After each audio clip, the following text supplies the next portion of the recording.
몽골 제국의 대칸 오고타이가 사망했습니다.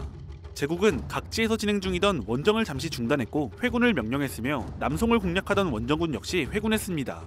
그러나 이것은 남송과의 전쟁 그 자체가 중단된 것을 의미하진 않았습니다.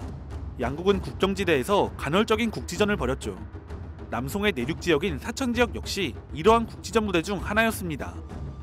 사천 지역에서 몽골군이 철수한 이후 남송은 사천 지역의 방어를 강화했습니다. 사천 안무 제치대사 역에는 1242년 이후 잊을만 하면 국지적인 공세를 시도하는 몽골군에 대비해서 여러 산성과 둔전을 정비했고 행정기구를 아예 산성으로 이주시켰죠. 또 각 산성을 연결해 방어를 강화하고 이를 통해 둔전을 보호하는 방어체계를 구축했습니다. 그가 정비한 산성만 10여 개가 되며 그 중엔 합주에 조어성도 있었습니다.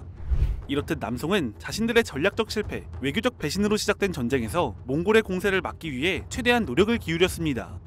그렇다면 남송이 이렇게 방어에 집중하는 사이 1241년 오고타이가 죽은 이후 몽골군은 대체 무엇을 하고 있었을까요? 1241년 12월 오고타이 칸이 사망한 이후부터 몽골 제국 내부의 정세는 요동치고 있었습니다. 오고타이는 생전 자신의 아들 쿠추를 아꼈는데 그가 남송 원정 중에 사망하자 쿠추의 장남 시레문을 차기 대칸으로 지명했습니다. 그러나 제국의 섭정을 맡은 오고타이의 두 번째 부인 퇴레게네 카투는 자신의 아들 귀이크를 대칸으로 옹립하려고 했죠.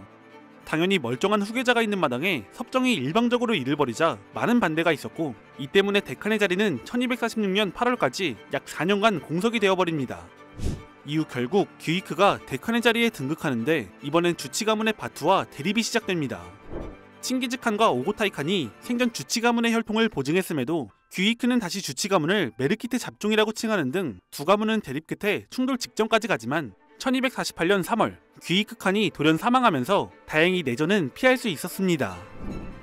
이후 다시 쿠릴타이가 소집되며 후임 대칸에 대한 선출이 이루어졌는데 이때 오고타이 가문은 가문 내에서 다들 각자의 계승권을 주장하며 사분오열되었지만 툴루이 가문과 주치 가문은 연합하여 툴루이의 적장자 몽케를 지지하며 단결했고 1250년 바투는 자신의 본거지에서 쿠릴타이를 소집해 몽케를 대칸으로 옹립했습니다. 대칸이 된 몽케는 오고타이 가문에 대한 대대적인 숙청을 단행했습니다.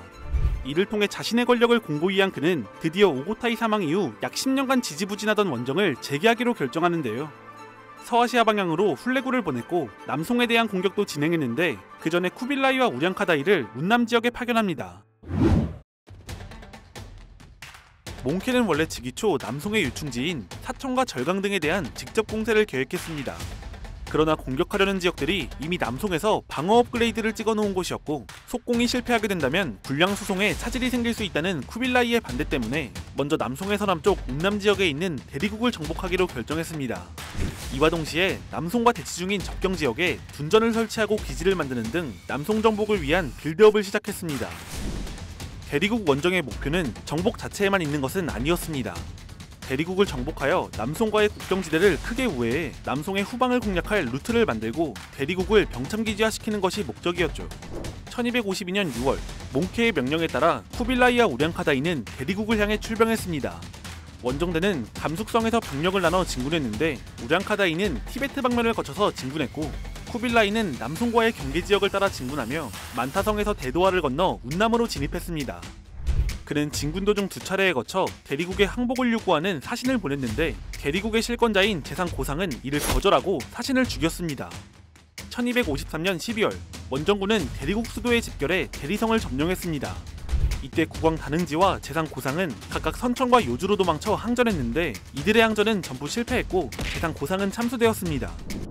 1254년 쿠빌라이는 운남에 있는 잔당을 소탕하고 몽골로 귀환했습니다. 그해 가을엔 우량카다이가 국왕 다능지를 잡아 몽케에게 압송했습니다. 다능지는 몽골의 운남 지배를 인정했고 이에 적극 협조하며 몽골 제국의 신하로서 대리국을 통치하기로 했습니다. 물론 다능지는 허수아비에 불과했지만 그의 협조로 몽골은 2년간의 짧은 원정 이후 별다른 저항을 겪지 않으며 원정을 완전히 마무리했습니다. 대리국 원정을 통해 몽골 제국은 남송을 완전히 포위하는 형국을 만들었습니다. 이 말은 남송이 주변에 도움을 청하거나 동맹을 맺을 국가도 없고 몽골의 진군을 피해 도망칠 곳도 없다는 뜻과 같았죠. 또한 회수와 장강을 방어선으로 삼아 우월한 수군력을 이용해 몽골의 공세를 막아내던 남송의 입장에선 후방의 몽골과 육지로 이어진 국경이 하나 더 생긴 것은 전략적으로 엄청난 약점이 되었습니다. 1256년 6월 몽케는 쿠릴타이를 열고 그 자리에서 남송에 대한 정벌을 선언했습니다. 초기 계획은 1257년 타가차르가 군사 30만을 이끌고 양양을 공격하고 한수를 따라 내려와 장강 중류를 공격하면 몽케는 섬서에서 사천으로 진입하기로 되어 있었습니다. 그런데 이때 타가차르가 양양성과 번성을 공격한 지 일주일 만에 철군하면서 작전이 무산됐습니다. 몽케는 크게 분노해 전쟁이 끝나고 돌아가면 직접 내 손으로 너를 처벌하겠다고 선언했고, 다른 황족들도 타가차르를 향해 30만 군대로 뭘 했냐며 나무랐습니다. 한편 쿠빌라이의 경우 대리국 원정에 참여했지만 남송 원정엔 배제당했었는데, 전쟁 시작부터 타가차르가 거하게 말아먹으면서 쿠빌라이가 다시 기용됩니다. 이후 전쟁 계획이 수정되었는데 쿠빌라이가 개봉에서 남하해 악주를 공략하고, 몽케는 4만의 군대로 사천을 정복, 운남에 주둔한 우량카다이는 별동대를 이끌고 남송의 남서쪽을 공략하며, 다시 각부는 장사에서 합류해 그대로 남송의 수도 이만을 노린다는 계획이었습니다. 몽골은 약 1년간의 정비를 거쳐 1258년 2월 다시 공세를 재개했습니다. 다시 침공을 개시한 몽골은 1259년 형주를 공략해 점령했습니다. 변방을 지키던 장수들은 이 사실을 급보로 올렸지만 남송의 재상이던 정대전은 이것을 은폐하고 송 이종에게 보고하지 않았습니다. 전황은 불리하기만 했고 정대전 자신은 이에 대한 타개책이 없었기 때문에 조정에서 논의되면 자신이 탄핵될 수 있었고, 그는 이에 불안감을 느껴 은폐했던 것으로 보입니다. 이렇게 남송이 초동 대응에 실패하자 우량카다이는 몽골군 1만, 대리국 징집병 2만, 총 3만의 병력을 이끌고 운남을 통해 광서, 귀주 등 남송의 남서 지역을 초토화시켰고 계획대로 장사로 북진했습니다. 그는 13차례의 전투에서 승리했는데 그 중엔 남송에 20만 대군을 격파한 것도 있었습니다. 상황이 이 지경에 이르자 정대전은 어쩔 수 없이 몽골의 침공에 대한 보고를 올렸고, 그 자신이 염려하던 대로 탄핵되어 유배형에 처했습니다. 그는 유배지로 이동하던 도중 그의 호위를 맡은 장수가 배에서 그를 밀어 물에 빠져 익사했습니다. 1258년 10월 몽케는 아주를 점령했습니다. 몽케는 12월까지 사천 지역의 동부 일대를 제외한 모든 지역을 장악했고 합주 방향으로 진군했습니다. 그런데 손쉬운 승리를 이어가던 다른 지역과는 달리 1258년 1월 몽케는 합주의 조어성에서 발이 묶였습니다. 조어성은 합주의 장관 왕견이 군민 10만여 명을 이끌며 지키고 있었고, 몽케는 사신을 보내 이들에게 항복을 권유하지만 왕견은 이를 거부하고 사신을 살해했습니다. 몽케는 2월부터 조어성 공략을 시작했습니다. 몽케는 수많은 공성병기를 동원했는데 여기가 만들어 놓은 조어성의 방어력을 뚫지는 못했습니다. 4월엔 몽골군 일부가 한 차례 외성에 진입하기도 했지만 왕견은 곧바로 이를 격퇴하는 데 성공했습니다. 이렇게 전황이 지지부진해지자 여름이 찾아왔고 장마와 무더위가 시작되며 몽골군의 전투력이 급감하기 시작하는데요. 이때 엎친 데 덮친 격으로 몽골군의 진영에 역병이 돌기 시작합니다. 1259년 7월 몽케는 합주 조어성에서 병으로 사망했습니다. 이후 사천의 몽골군은 조어성 포위를 풀고 즉시 철수했습니다. 한편 쿠빌라이는 1258년 11월 남진을 시작해 하북, 산동, 하남 일대를 거쳐서 1259년 여름 장강까지 도달했습니다. 이때쯤 몽케가 사망했다는 소문을 접하긴 했지만 그는 이를 무시하고 원정을 강행했습니다. 아마도 그는 사실을 오인했거나 전공을 세워서 후일 개최될 쿠릴타이에서 자신의 입지를 강화할 생각이었던 것으로 추정됩니다. 쿠빌라이는 9월에 악주를 포위했는데 이 소식을 접한 남송조정은 고민에 빠졌습니다. 한때 천도가 논의되기도 했지만 원군을 파견하는 것이 급선무라는 의견에 힘이 실렸고 가사도를 우승상 겸 추밀사로 임명하여 원군을 총지휘하게 했습니다.